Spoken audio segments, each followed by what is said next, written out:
ಇವತ್ತಿನ ಈ ಒಂದು ಪತ್ರಿಕಾಗೋಷ್ಠಿಗೆ ಆಗಮಿಸಿರುವಂಥ ಎಲ್ಲ ನನ್ನ ಪತ್ರಿಕಾ ಮಿತ್ರರಿಗೆ ನಾನು ನಮಿಸುತ್ತಾ, ನಿನ್ನೆ ಹೊಸಕೋಟೆ ಟೌನ್ ಕೋಆಪರೇಟಿವ್ ಬ್ಯಾಂಕ್ ಚುನಾವಣೆಯ ಒಂದು ಫಲಿತಾಂಶ ಪ್ರಕಟ ಆಯಿತು. 110 ವರ್ಷಗಳ ಇತಿಹಾಸ ಇರುವಂಥ ನಮ್ಮ ಬ್ಯಾಂಕಿಗೆ ನಿನ್ನೆ ಒಂದು ಕರಾಳವಾದ ದಿನ ಅಂತ ನಾನು ಹೇಳಲಿಕ್ಕೆ ಇಚ್ಛೆಪಡ್ತೀನಿ. ಯಾಕಪ್ಪ ಅಂತ ಹೇಳಿದ್ರೆ, ಕಳೆದ ಫೆಬ್ರವರಿ ತಿಂಗಳಲ್ಲಿ 2025-29ರ 5 ವರ್ಷಗಳ ಆಡಳಿತ ಮಂಡಳ ಚುನಾವಣೆ ಪ್ರಕಟಗೊಂಡಂಥ ಸಂದರ್ಭದಲ್ಲಿ 6,000 ಮತಗಳನ್ನು ಫೈನಲ್ ಮಾಡಿದರು ನಮ್ಮ CEO ಅವರು. ನಿಮಗೆಲ್ಲ ಗೊತ್ತಿರುತ್ತೆ, 5 GBಯಲ್ಲಿ 3 ಪಾರ್ಟಿಸಿಪೇಟ್ ಮಾಡಬೇಕು, 2 ವರ್ಷಕ್ಕೆ 2 ಟ್ರಾನ್ಸಾಕ್ಷನ್ ಮಾಡಬೇಕು ಅಂತ ಕ್ರೈಟೀರಿಯಾ ಇತ್ತು. 17-18 ಸಾವಿರ ಇರೋ ನಮ್ಮ ಮತದಾರರು ಬರೀ 6,000ಕ್ಕೆ ಬಂದು ನಿಂತಿದ್ರು. ಯಾಕಪ್ಪ ಅಂತ ಹೇಳಿದ್ರೆ, ಇದೇ 4-5 ವರ್ಷಗಳ ಹಿಂದೆ ಕೋವಿಡ್ ಅನ್ನುವ ಒಂದು ಮಹಾಮಾರಿ ಬಂದಿತ್ತು.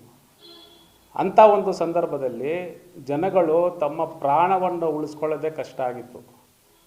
ಅಂಥ ಒಂದು ಕ್ಲಿಷ್ಟಕರವಾದ ಒಂದು ಸಂದರ್ಭದಲ್ಲಿ ಅವತ್ತಿನ ದಿನ ಆನ್ಲೈನಲ್ಲಿ ವೋಟಿಂಗ್ ಇತ್ತು. ನಿಮಗೆಲ್ಲ ಗೊತ್ತು, ನಮ್ಮ ಗ್ರಾಮೀಣ ಭಾಗದಲ್ಲಿರೋದು ಹೊಸಕೋಟೆ, ಯಾರಿಗೂ ಆನ್ಲೈನಲ್ಲಿ GBA ಸಿಗ್ನೇಚರ್ ಮಾಡೋಂಥ ಒಂದು ನಾಲೆಜ್ ಅವ್ರಿಗಿರಲಿಲ್ಲ. ಅಂಥ ಒಂದು ಸಂದರ್ಭದಲ್ಲಿ ನಮ್ಮ ಚುನಾವಣೆಯಲ್ಲಿ ಏನು 10,000 ಮತದಾರರು ನಿಷ್ಕ್ರಿಯಗೊಳಿಸಿದ್ರು, ಅವ್ರಿಗೆ ಮತದಾನ ತರಬೇಕು ಅಂತ ಹೇಳ್ಬಿಟ್ಟು ನಮ್ಮ ಹೊಸಕೋಟೆ ತಾಲೂಕಿನ ಹಿರಿಯ ಮುತ್ಸದ್ದಿ ರಾಜಕಾರಣಿ ಆಗಿರುವಂಥ ಶ್ರೀಯುತ BN ಬಚ್ಚೇಗೌಡರು ಮಾನ್ಯ ಹೈಕೋರ್ಟ್ಗೆ ಒಂದು ಪೆಟಿಷನ್ ಹಾಕ್ತಾರೆ.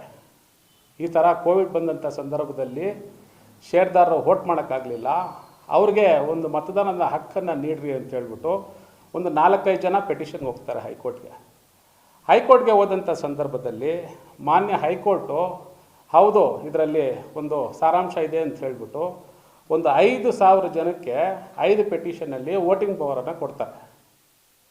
ಆಮೇಲೆ ಚುನಾವಣೆ ಪ್ರಾರಂಭವಾಗುತ್ತದೆ. 5,000 ಜನ ಮತದಾನರು ಮತದಾನ ಮಾಡ್ತಾರೆ. ಆದರೆ ಹೈಕೋರ್ಟು ಒಂದು ಕಂಡೀಷನ್ ಹಾಕ್ತಾರೆ, 6,000 ಮತದಾನ ಏನು ಮೂಲ ಮತದಾನ ಇತ್ತು ಅದನ್ನು ಸಪ್ರೇಟ್ ಬ್ಯಾಲೆಟ್ ಬಾಕ್ಸಲ್ಲಿ ಇಕ್ಕಿರಿ, ಈ 5,000 ಮತದಾನ ಸಪ್ರೇಟ್ ಬ್ಯಾಲೆಟ್ ಬಾಕ್ಸಲ್ಲಿ ಇಕ್ಕಿರಿ, ರಿಸಲ್ಟನ್ನು ನೀವು ಅನೌನ್ಸ್ ಮಾಡಬೇಡಿ, ಎತ್ಕೊಂಬಂದು ಹೈಕೋರ್ಟ್ಗೆ ಸಬ್ಮಿಟ್ ಮಾಡಿ ಅಂತ ಹೇಳ್ತಾರೆ.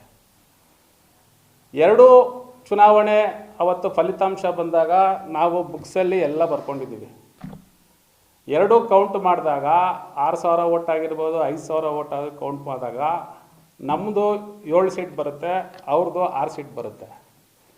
ಇವರೇನು ಮಾಡ್ತಾರೆ, ನಾವು ಸೋತೋದ್ವಲ್ಲಪ್ಪ, ನಮ್ಮದೇ ಸರ್ಕಾರ, ಕಾಂಗ್ರೆಸ್ ಸರ್ಕಾರ ಇದೆ, CM ಇದ್ದಾರೆ, DCM ಇದ್ದಾರೆ, ಇಡೀ ಸ್ಟೇಟ್ ನಮ್ಮ ಹ್ಯಾಂಡ್ ಓವರಲ್ಲಿ ಇದ್ದಂಥ ಸಂದರ್ಭದಲ್ಲಿ ನಾವು ಸೋತ್ವಿ ಅಂದರೆ ಅವಮಾನ ಆಗುತ್ತೆ ಅಂತ ಹೇಳ್ಬಿಟ್ಟು ಹಿಂಬಾಕ್ಲಿಂದ ಬರಬೇಕು ಅನ್ನೋ ಉದ್ದೇಶದಿಂದ 5 ಜನ ಯಾರು ಚುನಾವಣೆಗೆ ನಿಂತಿರ್ತಾರೆ, ಶ್ರೀಯುತ ಗೋಪಾಲ್ ಅವರು, ಗೋಪಿ ಅವರು, ಅಕ್ಬರ್ ಪಾಷಾ ಅವರು, ಶ್ರೀಯುತ ಕಿರಣ್ ಅವರು, ಶ್ರೀಯುತ ವಿಷ್ಣು ಅವರು, ಶ್ರೀಯುತ ಮಂಜುನಾಥ್ರವರು, ಇವರು 5 ಜನ ಏನು ಮಾಡ್ತಾರೆ, ಹೈಕೋರ್ಟ್ಗೆ ಬಂದು ಯಾವುದು 5 ಕೇಸ್ ಇರುತ್ತಲ್ಲ ಅದರಲ್ಲಿ ಬಚ್ಚೇಗೌಡರ ಕೇಸಲ್ಲಿ ಇವರು 5 ಜನ ಬಂದು ಇಂಪ್ಲೀಡ್ ಆಗ್ತಾರೆ.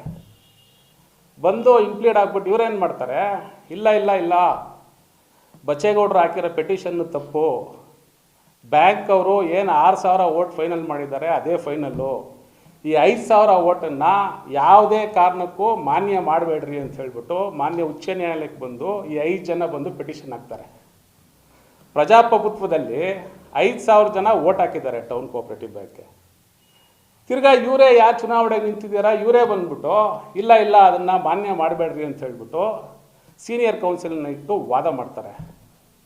ಅದಕ್ಕೆ ಏನೆಲ್ಲ ದಾಖಲಾತಿ ಬೇಕೋ ಒಬ್ಬ ಆಡಳಿತ ಅಧಿಕಾರಿ ಅಂತ ಸರ್ಕಾರಿ ಅಧಿಕಾರಿನ ಎತ್ಕೊಂಬಂದು ಟೌನ್ ಬ್ಯಾಂಕಲ್ಲಿ ಕೂರಿಸ್ಕೊತಾರೆ. ಇವ್ರಿಗೆ ಯಾವ ರೀತಿ ಬೇಕು ಡ್ರಾಫ್ಟು, ಆ ಥರ ಯಾವ ಪೇಪರ್ಗಳು ಬೇಕು ಎಲ್ಲ ದಾಖಲಾತಿಗಳನ್ನು ಇವರೇ ಸೃಷ್ಟಿ ಮಾಡಿ ಕೋರ್ಟ್ಗೆ ತಪ್ಪು ದಾಖಲಾತಿಗಳನ್ನು ಸಬ್ಮಿಟ್ ಮಾಡಿ ಕೋರ್ಟಲ್ಲಿ ಆ ಮೂಲ 6,000 ವೋಟ್ ಏನಿದೆ ಅದನ್ನೇ ಫೈನಲ್ ಮಾಡಿ ಅಂತ ಹೇಳ್ಬಿಟ್ಟು ಇವರು ಆರ್ಗ್ಯುಮೆಂಟಲ್ಲಿ ಹೇಳಿ ದಾಖಲಾತಿಗಳನ್ನು ನೀಡ್ತಾರೆ. ಹೈಕೋರ್ಟ್ ಏನೇನು ಮಾಡ್ತಾರೆ, ಹೌದು ಇವ್ರು ಕೊಟ್ಟಿರೋ ದಾಖಲಾತಿಯಲ್ಲಿ ಪಾಯಿಂಟ್ಸ್ ಇದೆ, ನೀವೇನು ಮಾಡ್ತೀರಾ, ಈ 5 ಪೆಟಿಷನ್ ಅವರು JRCಗೆ ಹೋಗ್ಬಿಟ್ಟು ಕೋಆಪ್ರೇಟಿವ್ ಆ್ಯಕ್ಟ್ ಸೆಕ್ಷನ್ 70ಯಲ್ಲಿ ನಿಮ್ದೇನೇ ಅಹವಾಲ್ ಇದ್ರೂ ನೀವು ಅಲ್ಲಿ ಹೋಗಿ ನೀವು ಫೈಟ್ ಮಾಡಿರಿ, ಹೈಕೋರ್ಟಿಗೆ ನೀವು ಯಾಕೆ ಬಂದ್ರಿ ಅಂತೇಳ್ಬಿಟ್ಟು ಒಂದು ಚಕಾರನ ಎತ್ತಿ ಈ 5 ಪೆಟಿಷನನ್ನು ನೀವು 70 ಕ್ಲಾಸಲ್ಲಿ ಸೆಕ್ಷನ್ 70ಯಲ್ಲಿ ಕೋಆಪ್ರೇಟಿವ್ ಆ್ಯಕ್ಟಲ್ಲಿ JRC ಹತ್ರ ಹೋಗಿ ನಿಮ್ಮ ಅಪೀಲನ್ನು ಹಾಕ್ಕೊಳ್ರಿ ಅಂತ ಹೇಳ್ಬಿಟ್ಟು ಕೋರ್ಟು ಒಂದು ಆದೇಶವನ್ನು ಮಾಡ್ತೈತೆ. ಆಮೇಲೆ ನಾವೇನು ಮಾಡ್ತೀವಿ, ಅವತ್ತಿನ ದಿನ 20 ಬೂತ್ನ ಒಂದು ಹಾಲಲ್ಲಿ ಎಲೆಕ್ಷನ್ ಮಾಡ್ತಾರೆ, ಇನ್ನು 10 ಬೂತನ್ನು ಇನ್ನೊಂದು ಹಾಲಲ್ಲಿ ಎಲೆಕ್ಷನ್ ಮಾಡಿರ್ತಾರೆ. ಎರಡನ್ನ ಸಪ್ರೇಟ್ ಡಿವೈಡ್ ಮಾಡಿ 20 ಬಾಕ್ಸ್ ಒಂದು ಕಡೆ 10 ಬಾಕ್ಸ್ ಒಂದು ಕಡೆ ಅಂತ ಮಾಡಿರ್ತಾರೆ.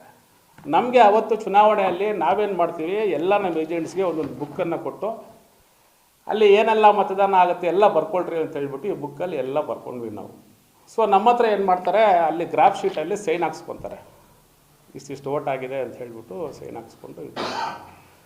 ಸೊ ನಮ್ಮ ಲೆಕ್ಕದಲ್ಲಿ 6,000 ಓಟ್ ಲೆಕ್ಕ ಹಾಕಿದಾಗ ಅವರು 7 ನಾವು 6, ಈ ಅಡಿಷ್ನಲ್ 5,000 ಓಟನ್ನು ಸೇರಿಸ್ಕೊಂಡು ಏನು ಕೋರ್ಟ್ದು ಕೇಸ್ ಇದೆ ಅದು ಸೇರಿಸ್ಕೊಂಡ್ರೆ ನಮ್ಮದು 7 ಅವ್ರದ್ದು 6 ಆಗುತ್ತೆ. ಸರಿ, ಏನಿದೆ ಫಲಿತಾಂಶ ಹೇಳ್ತಾರೆ ಅಂತ ಹೇಳ್ಬಿಟ್ಟು ನಿನ್ನೆ ನಾವು ಹೋದ್ವಿ. ಅಲ್ಲಿ ಹೋದಂಥ ಸಂದರ್ಭದಲ್ಲಿ ನಮಗೆ ದೊಡ್ಡ ಆಘಾತ ಆಯಿತು. ಏನಪ್ಪ ಅಂತ ಹೇಳಿದ್ರೆ, ಬಸವಯ್ಯ ಅಂತ ಒಂದು ಕ್ಯಾಂಡಿಡೇಟು, ST ಕ್ಯಾಂಡಿಡೇಟು, ಹಿರೀಕರು, ಪರಿಶಿಷ್ಟ ಪಂಗಡಕ್ಕೆ ನಿಂತಿದ್ರು.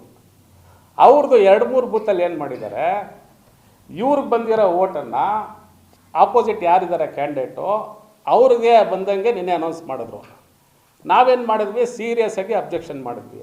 ಏನು ಸರ್ ಇದು, ಅವತ್ತು ಅನೌನ್ಸ್ ಮಾಡಿದ್ರಲ್ಲಿ ನಾವು ಬರ್ಕೊಂಡಿರೋ ಬುಕ್ಕಲ್ಲಿ ಈ ಥರ ಇದೆ, ನೀವು ಅನೌನ್ಸ್ ಮಾಡೋದ್ರಲ್ಲಿ ತಪ್ಪಿದೆ ಅಲ್ಲ ಸರ್, ಏನಿದು ಅಂತ ಕೇಳಿದ್ರೆ ಎಲ್ಲ ಸೇರ್ಕೊಂಡ್ಬಿಟ್ಟಿದ್ದಾರೆ ಅಧಿಕಾರಿಗಳೆಲ್ಲ. ಇಲ್ಲ ರೀ, ನಾವು ಹೇಳಿದ್ದೆ ಕರೆಕ್ಟು, ನೀವು ಬರ್ಕೊಂಡಿರೋದೇ ತಪ್ಪು ಅಂತ. ನಿನ್ನೆ ಏನು ಮಾಡಿದ್ವಿ, ನಮಗೆ ಫೋನ್ ಎತ್ಕೊಂಡು ಹೋಗೋಕ್ಕೂ ಬಿಟ್ಟಿಲ್ಲ, ಪೇಪರ್ ಎತ್ಕೊಂಡು ಹೋಗೋಕ್ಕೂ ಬಿಟ್ಟಿಲ್ಲ, ಪೆನ್ ಎತ್ಕೊಂಡು ಹೋಗೋಕ್ಕೂ ಬಿಟ್ಟಿಲ್ಲ. ಎಂಟ್ರೆನ್ಸಲ್ಲೇ ಪೊಲೀಸ್ ಅವ್ರನ್ನ ಹಾಕಿ ಎಲ್ಲ ಪೇಪರು ಪೆನ್ನು ನಮ್ಮ ಹತ್ರ ಏನಿದೆ ಎಲ್ಲ ಕಿತ್ಕೊಂಡ್ಬಿಟ್ರು. ಒಳಗಡೆ ಕೇಳಕ್ಕೆ ಹೋದರೆ ಇಲ್ಲ, ನಾವು ಹೇಳಿದ್ದೆ ಕರೆಕ್ಟು, ನಾವು ಅನೌನ್ಸ್ ಮಾಡಿದ್ದೆ ರಿಸಲ್ಟು, ನಾವು ಹೇಳಿದ್ದು ನೀವು ಕೇಳಬೇಕು ಅಂತ ಹೇಳ್ಬಿಟ್ಟು ಅಧಿಕಾರಿಗಳಿಗೆ ಒತ್ತಡ ಹಾಕಿ ಅವ್ರ ಕೈಲಿ ನೆನ್ನೆ ಹೇಳಿಸಿದ್ದಾರೆ. ಎಷ್ಟೇ ಕೇಳ್ಕೊಂಡ್ರು ಬಸವಯ್ಯ ಅವ್ರದ್ದು 2-3 ಬೂತಲ್ಲಿ ವ್ಯತ್ಯಾಸ ಬರ್ತಾಯಿದೆ ನೋಡಿ ಸರ್. ಅದ್ರ ಬದಲು ಹೇಳ್ತಾ ಇದ್ದೀರಾ, ಬಸವಯ್ಯಗೆ ಬಂದಿರೋ ಓಟನ್ನು ಇನ್ನೊಬ್ಬ ಕ್ಯಾಂಡಿಡೇಟ್ಗೆ ಹೇಳ್ತಾ ಇದ್ದೀರಾ, ಆಪೋಸಿಟ್ ಕ್ಯಾಂಡಿಡೇಟ್ಗೆ, ಅವ್ರಿಗೆ ಬಂದಿರೋ ಇವ್ರಿಗೆ ಹೇಳ್ತಾ ಇದ್ದೀರಾ ಅಂದರೆ ಅವ್ರು ಏನೂ ನಮ್ಮ ಅಹವಾಲನ್ನು ಸ್ವೀಕಾರ ಮಾಡಿಲ್ಲ. ಇಲ್ಲ ರೀ, ನಾನು ಹೇಳಿದ್ದೆ ಫೈನಲ್ ಅಂತ ಹೇಳ್ಬಿಟ್ಟು ಪೇಪರನ್ನು ಎತ್ತು ಬಿಸಾಕ್ಬಿಟ್ಟು ಆಫೀಸರು ಹೋಗ್ಬಿಟ್ರು. ನಾವು ಕೊನೆವರೆಗೂ ನಾವು ನಿನ್ನೆ ಹೋರಾಟ ಮಾಡಿದ್ವಿ, ಆದರೆ ಯಾವುದೇ ಆದಂಥ ಒಂದು ನಮಗೆ ಒಂದು ಫಲಪ್ರದವಾದ ಒಂದು ಉತ್ತರ ಸಿಕ್ಕಿಲ್ಲ. ಈ ರೀತಿ ಏನಾದರೂ BJP ಬೆಂಬಲಿತ MTB ನಾಗರಾಜ ಬೆಂಬಲಿತ ಅಭ್ಯರ್ಥಿಗಳು ಗೆದ್ದುಬಿಟ್ರೆ ನಮಗೆ ಅವಮಾನ ಆಗಿಬಿಡುತ್ತೆ ಅಂತ ಹೇಳ್ಬಿಟ್ಟು ಈ ರೀತಿ ಹಿಂಬಾಕ್ಲಿಂದ ಬಂದು ನಿನ್ನೆ ನಾವೇ ಗೆದ್ದಿರೋದು ಅಂತ ಘಂಟಾಘೋಷವಾಗಿ ಪಟಾಕಿಗಳು ಹೊಡ್ಕೊಂಡು ಹಾರಗಳು ಹಾಕ್ಕೊಂಡು ನಿನ್ನೆ ಆರ್ಭಟ ಮಾಡಿದ್ರು. ಇಷ್ಟೆಲ್ಲ ಮಾಡೋರು ಕೋರ್ಟಿಗೆ ಬಂದ್ಬಿಟ್ಟು ಕೋರ್ಟಿಂದ ತಂದಂಥ ಮತಗಳನ್ನ ಕೌಂಟ್ ಮಾಡಿಬಿಡ್ರಿ ಅಂತ ಏನಕ್ಕೆ ಹೇಳ್ಬೇಕಾಯ್ತು ನೀವು? ಕೋರ್ಟ್ಗೆ ಹೋಗಿದ್ದು ನೀವೇ, ತಿರ್ಗಾ ಕೋರ್ಟ್ಗೆ ಬಂದು ಆ ಮತಗಳನ್ನು ಕೌಂಟ್ ಮಾಡಬೇಡಿ ಅಂತ ಹೇಳೋದು ನೀವೇ. ಇದೇನಾ ರಾಜಕೀಯ? ಮತದಾರರು ಅವ್ರ ಓಟನ್ನು ಹಾಕಿದಾರಪ್ಪ. ಪ್ರಜಾಪ್ರಭುತ್ವದಲ್ಲಿ ಮತದಾರರು ಮತ ಹಾಕಿದ್ರೆ ಅದನ್ನು ಕೌಂಟ್ ಮಾಡಬೇಕು ಅನ್ನೋದು ಒಂದು ನಾಲೆಜಬಲ್ ಪ್ರಶ್ನೆ. ಅದನ್ನೇ ನೀವು ಇಲ್ಲ ಕೌಂಟ್ ಮಾಡಿಸಲ್ಲ ಅಂತ ಹೇಳ್ಬಿಟ್ಟು ಅಧಿಕಾರಿಗಳನ್ನೆಲ್ಲ ನೀವು ಜೊತೆಗೆ ಮಾಡಿಕೊಂಡು ಈ ರೀತಿ ಮಾಡಿದ್ದೀರಾ. ಮತ್ತು ಚುನಾವಣೆ ಸಂದರ್ಭದಲ್ಲಿ ನಿಮಗೆ ಗೊತ್ತು, ಎಲೆಕ್ಷನ್ ಅನೌನ್ಸ್ ಆಗಿದ ತಕ್ಷಣವೇ ನೂರಾರು ಲಕ್ಷಗಳನ್ನು ಖರ್ಚು ಮಾಡಿ ಎಲೆಕ್ಷನ್ನ ಅಬ್ಬರದ ಪ್ರಚಾರವನ್ನು ಮಾಡಿದ್ರು. ನಮಗೇನು ಅದರಲ್ಲೇನು 2 ಮಾತಿಲ್ಲ. ಒಂದು ಖಾಸಗಿ ಕಲ್ಯಾಣ ಮಂಟಪದಲ್ಲಿ ಒಂದು 50 ಕ್ಯಾಂಟ್ರುಗಳನ್ನು ತರಿಸಿ ಅದರಲ್ಲಿ ಫುಲ್ಲು ಗಿಫ್ಟ್ಸು ಇಡೀ ಮತದಾರರುಗಳನ್ನು ಸೆಳೆಯುವಂಥ ಪ್ರಯತ್ನ ಮಾಡಿ ಎಲ್ಲರಿಗೂ ಫೋನ್ಗಳು ಮಾಡಿ ಗಿಫ್ಟ್ಗಳು ಕೊಟ್ಟರು, ದುಡ್ಡನ್ನು ಹಂಚಿದ್ರು, ಅಕ್ವೇರಿಯಂ ಮೀನುಗಳನ್ನು ಕೊಟ್ಟರು, ರೇಷ್ಮೆ ಸೀರೆಯನ್ನು ಕೊಟ್ಟರು, ಹಲವಾರು ಗಿಫ್ಟ್ಸ್ಗಳನ್ನು ಕೊಟ್ಟು ಮತದಾರರನ್ನು ಓಲೈಕೆ ಮಾಡೋದಕ್ಕೆ ಪ್ರಯತ್ನ ಮಾಡಿದ್ರು.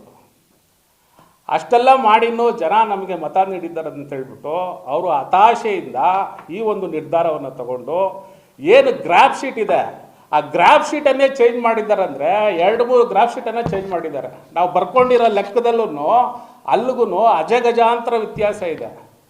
ಸರ್ ತೋರಿಸಿ ಸರ್ ಗ್ರಾಫು ಅಂತ ಹೇಳಿದ್ರೆ ತೋರಿಸೋ ಸೌಜನ್ಯನೂ ಇಲ್ಲ ನಮ್ಮ ಚುನಾವಣೆ ಅಧಿಕಾರಿಗಳು. ಇಲ್ಲ ರೀ, ನಾನೆಲ್ಲ ಕರೆಕ್ಟ್ ಹೋಗ್ರಿ, ನಾನು ಹೇಳಿದ್ದೆ ಫೈನಲ್ಲು. ಸರಿ ಸರ್, ಆ ಬಾಕ್ಸ್ ತೆಗೆದುಬಿಟ್ಟು ಆ ಗ್ರಾಫಲ್ಲಿ ನಮ್ಮ ಏಜೆಂಟ್ ಸೈನ್ ಮಾಡಿರ್ತಾರೆ. ಆ ಸೈನ್ ತೋರಿಸ್ಬಿಟ್ಟು ಸರ್ ನಮಗೆ ಸಾಕು ಅಂತ ಹೇಳಿದ್ರೆ, ಇಲ್ಲ ನಾನು ತೋರಿಸೋದಿಲ್ಲ, ನೀವೇನು ಮಾಡ್ತೀರಾ ಮಾಡ್ಕೊಳ್ಳಿ ಅಂತ ಹೇಳ್ಬಿಟ್ಟು ಅನೌನ್ಸ್ ಮಾಡಿಬಿಟ್ಟು ಅಲ್ಲಿಂದ ನಮಗೆ ಯಾರು 5 ಜನ ಗೆದ್ದಿದ್ದಾರೆ ಅಂತ ಹೇಳ್ಬಿಟ್ಟು ಒಂದು ಆದೇಶ ಪತ್ರವನ್ನು ಕೊಟ್ಬಿಟ್ಟು ಹೊರಟ್ಬಿಟ್ರು ಅವರು. ಈ ರೀತಿ ಮಾಡಿದಂಥ ಸಂದರ್ಭದಲ್ಲಿ ಪ್ರಜಾಪ್ರಭುತ್ವದಲ್ಲಿ ಮತದಾರರು ಮತವನ್ನು ಹಾಕಿದಂಥ ಸಂದರ್ಭದಲ್ಲಿ ಆ ಮತಗಳಿಗೆ ಒಂದು ಪ್ರಾಮುಖ್ಯತೆ ಇಲ್ಲ ಅಂತ ಹೇಳಿದ್ರೆ, ನಮ್ಮ ಬ್ಯಾಂಕು ಬಂದು 110 ವರ್ಷಗಳ ಇತಿಹಾಸ ಇರುವಂಥ ಬ್ಯಾಂಕು. ರಾಜಕೀಯ ಮಾಡೋಣ ಅಂದರೆ ಮಾಡೋಣ, ಅದಕ್ಕೆ ಬೇರೆ ಆದಂಥ ವೇದಿಕೆ ಇದೆ. ಇದು ಬಂದು ಬ್ಯಾಂಕು. ಆ ಏನು 17,000 ಜನ ಷೇರ್ದಾರಿದ್ದಾರೆ, ಅವರು ಕಷ್ಟಪಟ್ಟು ದುಡ್ದಿರೋಂಥ ಹಣವನ್ನು ಎತ್ಕೊಂಬಂದು ಬ್ಯಾಂಕಲ್ಲಿ ಇಟ್ಟಿದ್ದಾರೆ ಅವ್ರ ಸೇಫ್ಟಿಗೆ. ಅದಕ್ಕೆ ಕಸ್ಟೋಡಿಯನ್ನು ನಾವು 13 ಜನ ಯಾರು ಎಲೆಕ್ಷನ್ ನಿಂತು ಗೆದ್ದು ಬರ್ತೀವೋ ನಾವು ಅದನ್ನು ನೋಡ್ಕೊಳ್ಳೋವಂಥದ್ದು ನಮ್ಮ ಒಂದು ಕಮಿಟ್ಮೆಂಟು ಮತ್ತು ನಮ್ಮದು ಒಂದು ಬಾಧ್ಯತೆ. ಇಂಥ ಒಂದು ಸಂದರ್ಭದಲ್ಲಿ ನಾವು ಪಾರದರ್ಶಕವಾಗಿ ಎಲೆಕ್ಷನನ್ನು ಮಾಡಬೇಕಾಯಿತು. ಆದರೆ ನಿನ್ನೆ ನಡೆದಿದ್ದು ಅದೇನಪ್ಪ ನನಗಂತೂ ಅರ್ಥ ಆಗಲಿಲ್ಲ. ಈ ರೀತಿಯೂ ಮಾಡೋಕ್ಕೆ ಸಾಧ್ಯನಾ ಕರ್ನಾಟಕದಲ್ಲಿ ಅನ್ನೋದು ನನಗೆ ನಿನ್ನೆಯಿಂದ ಮೈಂಡೇ ಓಡ್ತಾ ಇಲ್ಲ. ಈ ಥರ ಅವರು ಎಲ್ಲ ಉಲ್ಟಾ ಪುಲ್ಟಾ ಮಾಡಿ ಎಲೆಕ್ಷನನ್ನು ರಿಸಲ್ಟನ್ನು ಅನೌನ್ಸ್ ಮಾಡಿ ಈ ರೀತಿ ಮಾಡಿದ್ದಾರೆ. ನಾನು ಈ ಒಂದು ಎಲೆಕ್ಷನಲ್ಲಿ ಅವ್ರ ಪ್ರಕಾರ 5 ಜನ ಗೆದ್ದಿದ್ದೀವಿ 6,000 ಓಟಲ್ಲಿ. ನನ್ನ ಪ್ರಕಾರ ನಾವು 6 ಜನ ಗೆದ್ದಿದ್ದೀವಿ ಬಸವಯ್ಯ ಅವ್ರನ್ನೂ ಸೇರಿ. ಮತ್ತು ಕೋರ್ಟದು 5,000 ಓಟು ಆ್ಯಡ್ ಆದರೆ ನಾವು 7 ಜನ ಗೆಲ್ತೀವಿ. ಅದರಲ್ಲಿ ನಮ್ಮ ರಾಮಾಂಜನೇಯ ಅವ್ರ ಮಗ ಲಿಖಿತ್ ಅನ್ನೋ ಹುಡುಗ ಅವ್ನು ಗೆಲ್ತಾನೆ ಅದರಲ್ಲಿ. ಸೊ ಈ ರೀತಿ ಇದೆ ನಮ್ಮ ಫಲಿತಾಂಶ ಪ್ರಕಾರ. ಅವ್ರ ಫಲಿತಾಂಶದ ಪ್ರಕಾರ ಎಲ್ಲ ಅವ್ರಿಗೆ ಬೇಕಾದ ರೀತಿ ಅವರು ಎಲ್ಲ ಮಾಡ್ಕೊಂಡಿದ್ದಾರೆ. ಈ ಒಂದು ಚುನಾವಣೆಯಲ್ಲಿ ನಾನು ಹೊಸಕೋಟೆ ನಗರದ ಯಾರು ಟೌನ್ ಕೋಆಪರೇಟಿವ್ ಬ್ಯಾಂಕಿನ ಷೇರ್ದಾರರು ಯಾರೆಲ್ಲ ನಮಗೆ ಮತ ನೀಡಿದ್ದಾರೆ ಅವ್ರಿಗೆ ನಾನು ಹೃದಯಪೂರ್ವಕ ಅಭಿನಂದನೆಗಳನ್ನು ಸಲ್ಲಿಸ್ತೀನಿ. ಅದೇ ರೀತಿ ನಮ್ಮ ನೆಚ್ಚಿನ ನಾಯಕರಾಗಿರುವಂಥ MTB ನಾಗರಾಜಣ್ಣನವರು ಹಾಗೂ ಅವರ ಸುಪುತ್ರರಾಗಿರುವಂಥ MTB ರಾಜೇಶ್ ಅವರು ಮತ್ತು ಸಂಸದರಾಗಿರುವಂಥ ಸುಧಾಕರ್ ಅವರಿಗೆ ನಾನು ವಿಶೇಷವಾದ ಅಭಿನಂದನೆಗಳನ್ನು ಸಲ್ಲಿಸೋಕ್ಕೆ ಇಚ್ಛೆಪಡ್ತೀನಿ. ಯಾಕಪ್ಪ ಅಂದರೆ ಆ ಚುನಾವಣೆಯಲ್ಲಿ ನಮಗೆ ಬೆನ್ನೆಲುಬಾಗಿ ಏನೇ ಮಾಡಿ ನಾವು ನಿಮ್ಮ ಹಿಂದೆ ಇರ್ತೀವಿ ಅಂತ ಹೇಳ್ಬಿಟ್ಟು ನಮಗೆ ಆ ಚುನಾವಣೆಗೆ ನಡೆಸ್ಕೊಟ್ರು. ಅವ್ರಿಗೆ ಮತ್ತು ನಾನು ಷೇರ್ದಾರರಿಗೆ ನಾನು ಆಭಾರಿಯಾಗಿದ್ದೀನಿ ಅಂತ ಹೇಳಲಿಕ್ಕೆ ಇಚ್ಛೆಪಡ್ತೀನಿ. ಧನ್ಯವಾದಗಳು.